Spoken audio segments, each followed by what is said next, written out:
one of the challenges with AI is its energy consumption rate. And so I'm going to bring us to number 3 on your top 5 list, which is small modular reactors.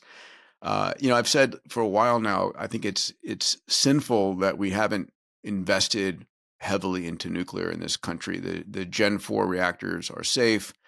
Talk to me about your thoughts on how do we power this AI revolution, and what are you doing in that field?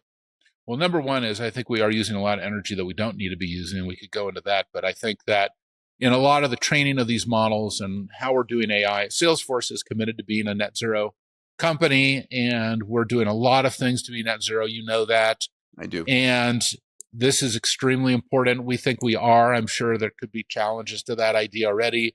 And even as we implement our AI technology, we're holding that line.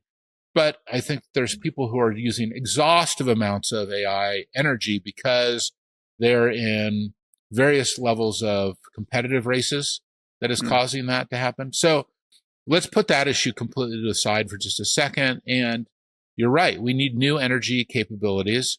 You know that I spent a lot of time on the Big Island of Hawaii. That is a place where it's already 60% renewable. Mm-hmm. They use wind. They use solar. They have a volcano, which helps them because they've got geothermal, and they've got batteries. And what I hope is that a company like a Commonwealth Energy, where I'm an investor, will be able to offer fusion, which is not fission, but fusion. So it's not small modular nuclear. That fusion will be real. I think that is an absolute possibility. You mentioned Vinod Khosla, who is the absolute lead investor in that company. And then, yes, you're right. This kind of smaller nuclear power plants that we've seen start to get deployed.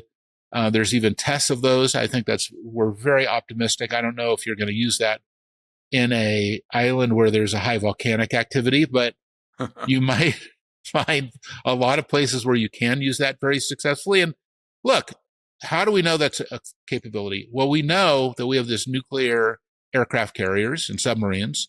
And you also know it's probably one of the highest safety rates that have ever happened of any kind of ship vessel. And we have the ability to just, think about just taking those aircraft carriers and submarines, just plug them into the electric grid on these islands. Like, that's a real thought. Like, why can't we just do that? And we can, but it's been the sort of 3 Mile Island Fukushima brand of dystopian news that's held us back, and regulations and such. Do you see that changing dramatically soon? I think it's happening. I hope it happens faster. Mm-hmm. And this is a great, we have all this great technology. We should use it, but we have to use it in a safe way. Look, trust and safety have to be our highest values in everything that we do. Nothing is more important than the trust that we have with our customers. It's our highest value at Salesforce. And I think that when we talk about energy, whether it's fossil fuels or whether it is nuclear or renewables of any type, trust and safety have to be number one. So as long as you have trust and safety, I'm all in.